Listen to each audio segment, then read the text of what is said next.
वजीर आईटी और बल्दी नजमरस के तारक राव ने कहा कि मुझे नहीं मालूम कि आपका मेक इन इंडिया कहां चला गया है। हम मेड इन तेलंगाना पर नजरें जमा रहे हैं। रियासती वजीर केटीआर ने आज असेंबली में तेलंगाना में तिब्बी सहूलियात के बारे में तफसीलात बताते हुए ये बात कही। उन्होंने कहा कि वजीर सेहत हरीश राव और वजीर आला के चंद्रशेखर राव की क़यादत में तेलंगाना के अवाम को बेहतरीन तिब्बी इमदाद मिल रही है।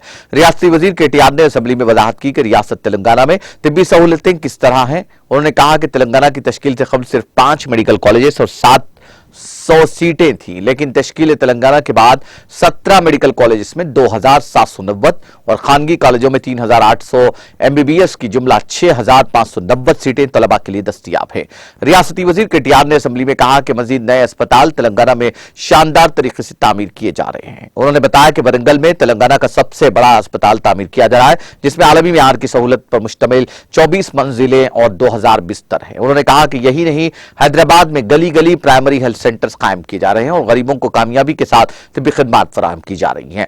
उन्होंने कहा कि आज दूसरी बार रियासत के अवाम के लिए कंटी वेलगू प्रोग्राम शुरू किया गया है। उन्होंने कहा कि हम न सिर्फ आंखों के टेस्ट फराहम कर रहे हैं, बल्कि आला तरीन मेयार के चश्मे भी फराहम कर रहे हैं, जो कि मेड इन तेलंगाना चश्मे हैं। उन्होंने कहा कि मोदी का मेक इन इंडिया कहां है पता नहीं, लेकिन हमारा मेक इन तेलंगाना हमारी आंखों के सामने है।